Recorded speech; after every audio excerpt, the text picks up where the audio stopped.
15ویں پارے سے ہماری شروع ہے۔ آج آیہ مبارکہ نمبر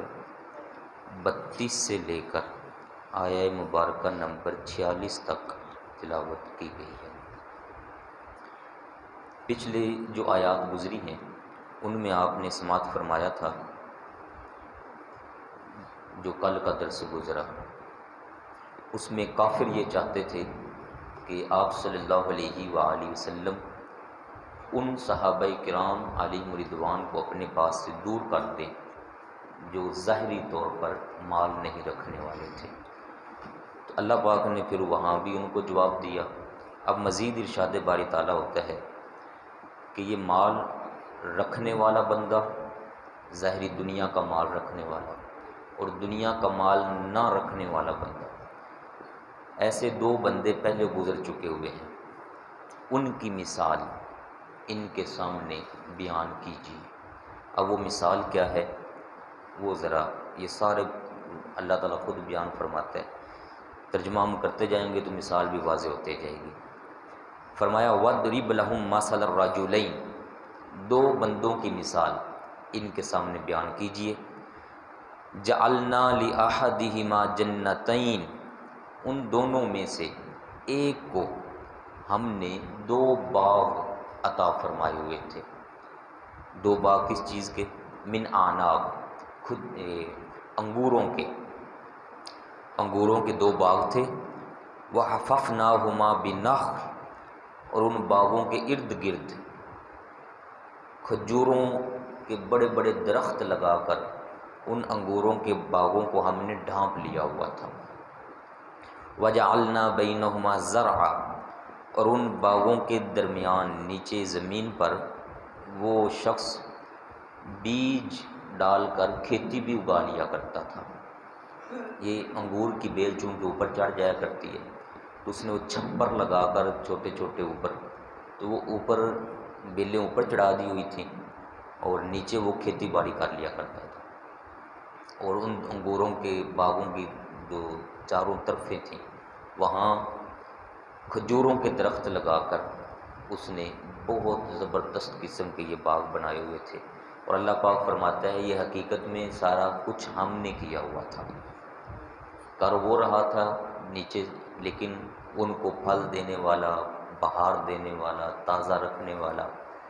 نقصان سے بچائے ہوئے، وہ اللہ پاک فرماتا ہے یہ سب ہم نے کیا ہوا تھا۔ اور ہے بھی حقیقت اسی کے فضل سے ہی ہوتا ہے۔ کلتا الجنتین، وہ دونوں باغ آتت اکلہا، خوب اپنا پھل دیا کرتے تھے۔ ولم تظلم منہ شیئا، اور کچھ بھی کمی نہ ہوتی تھی ان میں۔ وفجرنا خلالہما نہرا، اور اس سے بڑھ کر یہ کہ ان باغوں کے سائڈوں پر ہم نے نہریں بھی جاری کی ہوئی تھی۔ اس طرح کے وہ باغ تھے، پانی بھی اس کو مل رہا تھا، بہاریں بھی اوپر نیچے سب طرف سے کوئی کمی نہیں تھی۔ وَقَانَ لَهُ ثَمَرٌ، جس کے پھل آیا کرتے تھے ہر سیزن میں۔ فَقَالَ لِصَاحِبِهِ، ایک دن یہ شخص اپنے دوست سے کہنے لگا، وہ جو اس کا دوسرا ساتھی تھا، اس سے کہتا ہے وَهُوَ يُحَاوِرُهُ، آپس میں بات چیت کرتے ہوئے اس سے کہنے لگا انا اکثر منک مالا واعز نفرا، میرے پاس مال بھی زیادہ ہے تجھ سے اور میرے پاس افراد بھی زیادہ ہیں کام کرنے والے تجھ سے۔ یہ جملہ اس کا تکبر میں چل گیا، انا اکثر منک، انا میں بڑا مال رکھتا ہوں تجھ سے اور میرے پاس نفری زیادہ ہے۔ ودخل جنتا، ان دو باغوں میں سے ایک باغ میں گیا، اللہ پاک فرماتا ہے وَهُوَ ظَالِمٌ لِنَفْسِهِ، اس حال میں داخل ہوا کہ اپنے اوپر ظلم کرنے والا تھا۔ قال، کہتا ہے ما اظن ان تبید هذه ابدا، مجھے نہیں گمان کہ یہ باغ کبھی ختم ہو جائے گا۔ وما اظن الساعة قائمہ، اس کا خیال یہ تھا کہ یہ باغ ہمیشہ ایسے ہی لہلہاتا رہے گا اور موجیں لگی رہیں گی میری۔ اور آگے کہتا ہے وما اظن الساعة قائمہ، مجھے نہیں گمان ہے کہ قیامت کبھی آئے گی، میں نہیں سمجھتا کہ قیامت بھی آنی ہے۔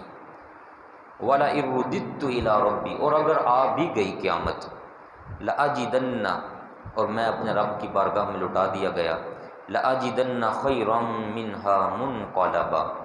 اس باغ کے بدلے میں اور بڑے بڑے باغ حاصل کر لوں گا۔ اس کو یہ گمان تھا کہ شاید یہ میرا ہنر ہے، میں جو اپنی سوچ سے یہاں کام کرتا ہوں، یہ شاید میرے ہنر کا بدلہ مجھے مل رہا ہے۔ اب یہ ساری باتیں اس کی تھیں جس کو باغ عطا کیے گئے تھے، قیامت کا انکار کر دیا اور رب کی عطا کا بھی انکار کیا، اپنا آپ سمجھ لیا اور دوسرے بندے کے اوپر اپنے آپ کو بڑائی بھی ظاہر کر لی، متکبر ہو گیا۔ اب آگے سے دوسرا شخص کہتا ہے، وہ ایمان والا تھا، وہ کہنے لگا، قال له صاحبه وهو يحاوره، آگے سے تبادلہ خیال کرتے ہوئے اس کا صاحب کہتا ہے، اکفرت، تو منکر ہے، بالذی، اس ذات کا، خلقک من تراب، جس نے تمہیں مٹی سے تخلیق فرمایا، ثم من نطفہ، پھر پانی کی ایک بوند سے بنا لیا، ثم سواک رجلا، اور پھر اس پانی کی بوند سے بناتے بناتے تم ایک پورا خوبصورت مرد بنا دیا، تو اس ذات کا انکار کرتا ہے۔ لیکن، حقیقت یہ ہے، هو اللہ ربی، وہ اللہ ہے جو میرا رب ہے، ولا اشرک بربی احدا، میں اپنے رب کے ساتھ کسی کو شریک نہیں ٹھہراتا۔ یہ ایمان والے کی گفتگو ہے۔ ولولا، اور کیوں ایسا نہ ہوا، اذ دخلت جنتک، جب تو اپنے باغ میں آ رہا تھا، قلتا، تو یہ کہہ دیتا، ما شاء اللہ لا قوت الا باللہ، تو نے یہ کیوں نہ کہا، ما شاء اللہ، ہوتا وہی ہے جو چاہتا ہے اللہ پاک، اور لا قوت الا باللہ، ہمیں کچھ زور نہیں، کچھ طاقت نہیں، ہمارے پاس کچھ بھی نہیں ہے، مگر جو بھی ہے سب کچھ باللہ، اللہ پاک کی عطا سے ہے، تو نے یہ کیوں نہ کہا۔ یہ بہت بڑا جملہ ہے یہ والا، ما شاء اللہ لا قوت الا باللہ، اور اگر اس کے شروع میں لا حول داخل کر لیا جائے، حدیث طیبات میں اس کی وضاحت آتی ہے، ما شاء اللہ لا حول ولا قوت الا باللہ۔ کریم آقا صلی اللہ علیہ وآلہ وسلم کا فرمان علی شان ہے، وہ خزانے جو عرش کے نیچے ہیں، ان خزانوں میں سے ایک خزانہ یہ ہے، لا حول ولا قوت الا باللہ۔ آپ نے صحابہ کرام علیہ رضوان سے فرمایا تھا، میرے پیارے صحابہ، کیا میں تمہیں ایسے خزانے کی طرف رہنمائی نہ فرما دوں جو اللہ پاک نے اپنے عرش کے نیچے رکھے ہوئے ہیں؟ سب نے عرض کی، کیوں نہیں یا رسول اللہ صلی اللہ علیہ وسلم۔ تو آپ نے پھر یہ جملہ ارشاد فرمایا یہ پڑھتے رہا کرو، ما شاء اللہ لا قوت الا باللہ، اور جب اکیلا پڑھنا ہو تو پھر لا حول ولا قوت الا باللہ۔ ایک صحابی تھے رضی اللہ تعالیٰ عنہ، بزرگ تھے، انتہائی بزرگ، ایک ہی ان کا بیٹا تھا، وہ بیٹا کافر پکڑ کے لے گئے، اس وقت جنگیں ہوتی رہتی تھیں، تو وہ کافروں نے پکڑ دیا۔ اب یہ صحابی آئے پیارے نبی کریم صلی اللہ علیہ وآلہ وسلم کی بارگاہ میں، عرض کی کہ یا رسول اللہ صلی اللہ علیہ وسلم، ایک کی بیٹا ہے میرا، اس کو بھی کافر لے گئے، میری حالت آپ کے سامنے ہے، بزرگ ہو گیا ہوں، اور میری زوجہ بھی انتہائی بڑھاپے کے عالم میں ہے، وہ ایک بیٹا ہمارا سارا تھا، وہ بھی کافر لے گئے، اب ہم کیا کریں؟ آپ صلی اللہ علیہ وآلہ وسلم نے انہیں فرمایا کہ تقوی اختیار کرو، پرہیزگاری اختیار کرو، اور لا حول ولا قوت الا باللہ، اس کا ورد کثرت سے کرتے رہو۔ وہ اب دونوں ماں اور بزرگ، کام کم تھا کوئی نہیں ان کو باہر آنے جانے کا، انہوں نے تسبیحاں پکڑی اور شروع ہو گئے، لا حول ولا قوت الا باللہ، لا حول ولا قوت الا باللہ، دن رات ایک کر دی انہوں نے۔ چند ہی دن گزرے، دروازے پر دستک ہوئی، جب بزرگ باہر نکلے تو کیا دیکھتے ہیں کہ بیٹا دروازے کے باہر کھڑا ہوا، اور وہ پیچھے بہت زیادہ بکریوں کا ریوڑ بھی ہے اس کے پاس۔ تو وہ کہنے لگے والد محترم کہ بیٹا یہ کیا ہے؟ چلو آپ آ گئی تو خوشی ہے ہمیں، لیکن یہ بکریاں اتنی کہاں سے لے آئے ہو؟ تو بیٹے نے بتایا کہ ابا جان ہوا اس طرح سے تھا کہ مجھے کافروں نے پکڑ لیا اور زبردستی مجھے اپنا غلام بنا لیا، اور وہاں میری ڈیوٹی لگا دی جانور چرانے کے اوپر۔ تو آج میں نے ان کو غافل پایا تو ان کے سارے جانور ہانکے اور ادھر لے آئے۔ تو وہ باپ چونکہ صحابی رسول تھے تو وہ کہنے لگے کہ یہ تو مجھے جائز نہیں لگ رہا، اور مجھے حضور علیہ الصلوۃ والسلام نے تقوی اختیار کرنے کا بھی حکم فرمایا ہوا ہے، تو مجھے نہیں لگتا کہ یہ جائز ہے۔ چلو ان ساری بکریوں کو ہم کو اور چلتے ہیں پیارے نبی کریم صلی اللہ علیہ وآلہ وسلم کی بارگاہ میں۔ جب وہاں پہنچے تو سارا واقعہ عرض کیا تو آپ صلی اللہ علیہ وآلہ وسلم نے فرمایا کہ چونکہ ہم ہیں حالت جنگ میں، اور حالت جنگ میں جو مال دشمنوں کا آتا جاتا ہے وہ سارے کا سارا مال غنیمت کے اندر شمار ہوتا ہے، تو یہ تیرے بچے کی ساری محنت ہے، دشمن کا مال تھا، تو یہ تیرے لیے اللہ پاک نے روزی کا اہتمام فرما دیا۔ اور وہ لا حول ولا قوت الا باللہ کی برکت تھی جو انہوں نے اپنائی، اور وظیفہ دینے والے بھی قوم تھے امام الانبیاء صلی اللہ علیہ وسلم۔ ہمارے ہاں یقین اٹھتا جا رہا ہے، ہمارے ہاں کہتے ہیں کہ مولوی صاحب کے کول جاؤ تو ہے بس ایک پھوکا بجے تو فوری طور تے لہراں بہراں ہو جان، شادیاں بھی ہو جان، تے دولت بھی کھل جائے، دکاناں بھی چمک جان، سب کچھ ہو جائے، خود اپنی محنت کوئی نہیں۔ یہ اکثر استخارے والے آتے ہیں یہاں پر میرے پاس، کہتے ہیں جی تسی استخارہ کرو۔ میں کہتا ہوں بھئی استخارہ کمال تو یہ ہے کہ آپ خود کرو۔ وہ کہتے جی نہیں جی تسی کر دیو۔ اب استخارے کے لیے پوری محنت کرنی پڑتی ہے، وقت دینا پڑتا ہے۔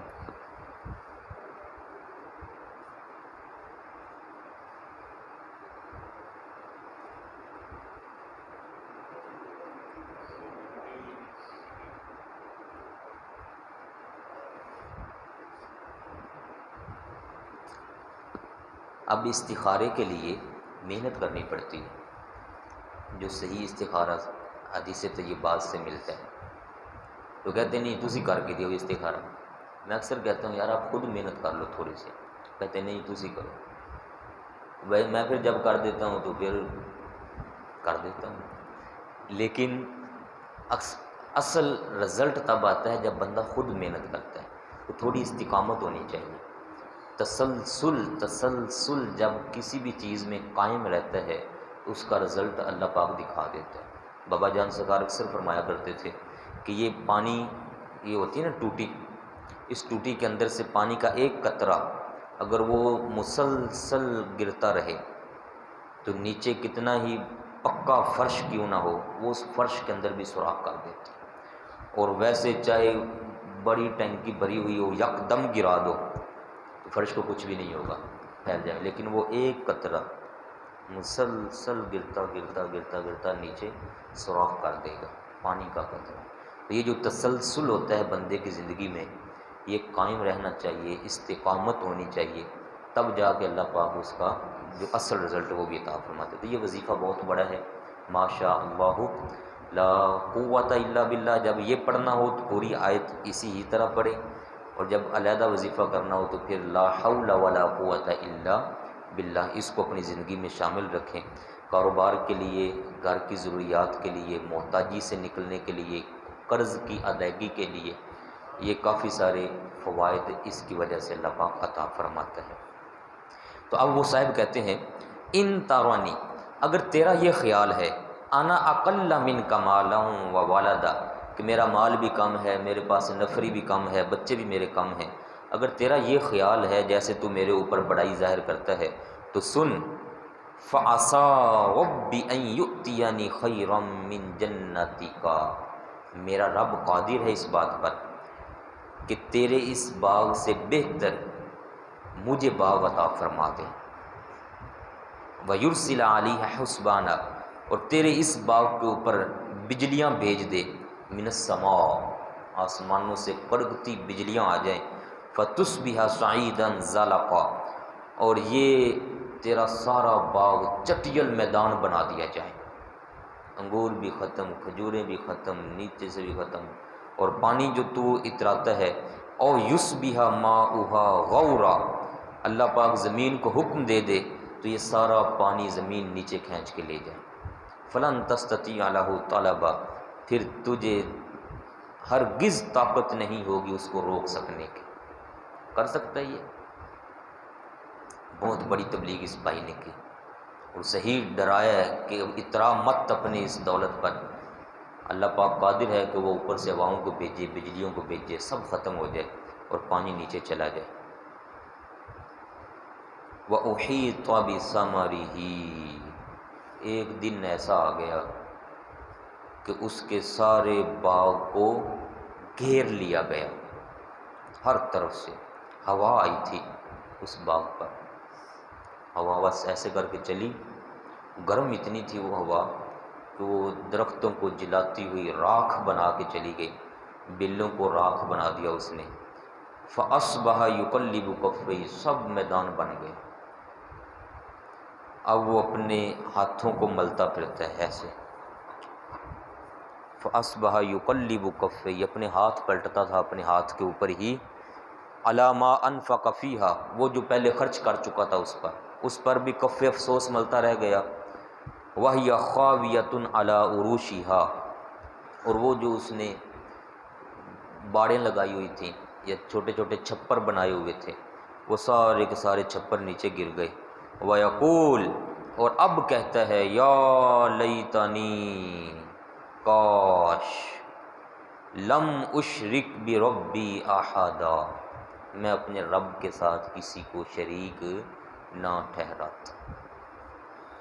اب پچھتانے کا کیا فائدہ جب سب ختم ہو گیا، لیکن اب اگر توبہ کر لے تو اللہ پاک قادر ہے کہ دوبارہ سے پھر اس کو وہ ساری چیزیں عطا فرما دے۔ وَلَمْ تَكُنْ لَهُ فِئَةٌ، کوئی اس دن جماعت اس کی مدد نہ کر سکی، يَنْصُرُونَهُ مِن دُونِ اللَّهِ، تو اللہ پاک کو چھوڑ کر جن سے مدد مانگتا پھرتا، وَمَا كَانَ مُنْتَصِرًا، اور کوئی اس قابل بھی نہیں تھا کہ اس کو اس کا بدلہ دے سکے۔ هُنَالِكَ الْوَلَایَةُ لِلَّهِ الْحَقِّ، یہ تو دنیا کی ایک مثال ہے، اور حشر میں اللہ پاک فرماتا ہے وہاں تو سارے اختیار ہی میرے پاس ہوں گے، هُوَ خَيْرٌ ثَوَابًا وَخَيْرٌ عُقْبًا، وہاں بہتر ثواب دینے والا بھی میں ہی ہوں گا اور بہتر انجام بنانے والا بھی میں ہی ہوں گا۔ وَاضْرِبْ لَهُم مَّثَلَ الْحَيَاةِ الدُّنْيَا، اے محبوب صلی اللہ علیہ وسلم آپ ان کافروں سے بیان فرمائیں یہ دنیا کی مثال، یہ ایسے ہی ہے، کما ان انزلناہ من السماء، کہ ہم آسمان سے پانی نازل فرمائیں، فاختلط بہ نبات الارض، تو اس کے سبب سے زمین خوب سبزہ اگائے، فاصبح حشیما تذروہ الریاح، پھر اوپر سے ہوا چلے اور اس سارے سبزے کو وہ سوکھی ہوئی گھاس کی طرح بنا دے، اور وہ ہوا میں ایسے اڑتا پھرے جیسے ہوائیں یہ تنکے اڑا کے لے جایا کرتی ہیں۔ یہ دنیا، ساری دنیا ایسے ہی ہے۔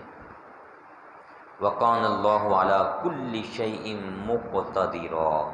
اور اللہ تبارک و تعالیٰ ہر چیز پر قابو فرمانے والا ہے۔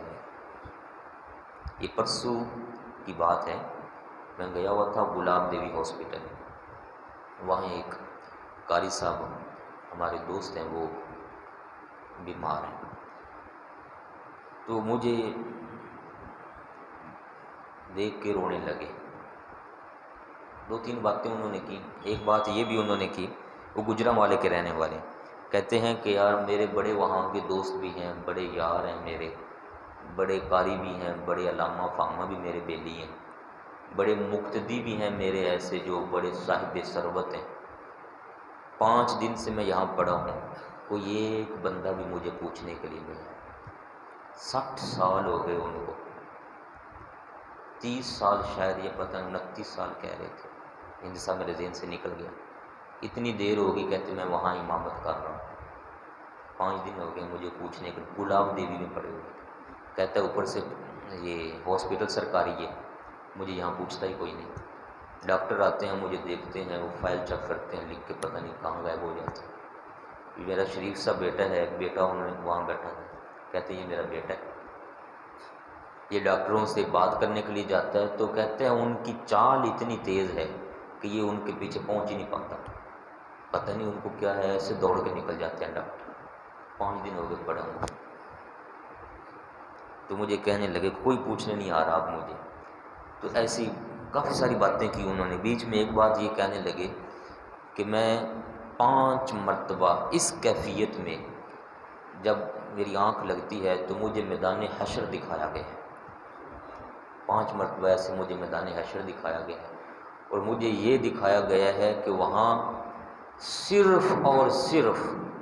اللہ پاک کی بارگاہ میں مقام و مرتبہ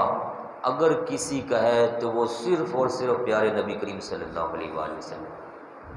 کہتے ہیں کوئی وہاں بندہ نہیں ہے جو وہاں سر بھی اٹھا سکے، مجھے ایسے بار بار دکھائی دے رہا ہے۔ تو میں ان کی بات سن کر خوش ہوا، میں نے کہا یہ تو ہم پہلے کہتے ہیں، قرآن عظیم یہ فرماتا ہے بار بار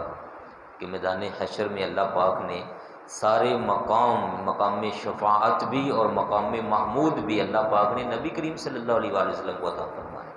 آپ نے فرمایا نہیں تھا کہ حمد کا جھنڈا میرے ہاتھ میں ہوگا اور سارے انبیاء علیہ الصلوۃ والسلام بھی میرے اس جھنڈے کے سائے تلے آ جائیں گے، لیکن ولا فخر، میں اس پر فخر نہیں کرتا۔ تو میں نے ان سے کہا کہ آپ دعا کریں اللہ پاک آپ کی ایمان کی حفاظت رکھے، آپ ٹھیک ہو جائیں گے انشاءاللہ۔ تو یہ دنیا کچھ نہیں ہے، قل متاع الدنیا قلیل، دنیا جتنی بھی مل جائے اللہ پاک فرماتا ہے یہ قلیل ہی قلیل ہے، لیکن جو آخرت ہے اس میں اگر تھوڑا سا بھی مل جائے تو وہ تھوڑا بھی ساری دنیا و ما فیہا سے بہتر ہے، اور وہاں کا تھوڑا تھوڑا نہیں ہوتا، وہ تھوڑا بھی بڑا ہوا کرتا ہے۔ تو اللہ پاک فرماتا ہے یہ دنیا کی مثال ایسے ہی ہے کہ سبزے اگے ہوئے ہوں، اوپر سے بارشیں آ رہی ہوں، پھر ایک ہوا آ جائے اور سب کو ملیا میٹ کر دے، اور ہوا پھر تنکوں کو اڑاتے پھرے ہواؤں کے اندر، فضا کے اندر۔ المال والبنون، مال اور بیٹے، اولاد، زینت الحیات الدنیا، یہ سب دنیا کی زندگی ہے۔ والباقیات الصالحات، اور باقی رہنے والی وہ نیکیاں ہیں، خیر عند ربک ثوابا، جو تیرے رب کی بارگاہ میں ثواب کے اعتبار سے بہت بہتر ہیں، وخیر عملا، اور امید کے اعتبار سے بھی وہ تیری رب کی بارگاہ میں بہت بہتر اور خیر ہیں۔ تو دنیا کے مال کی خاطر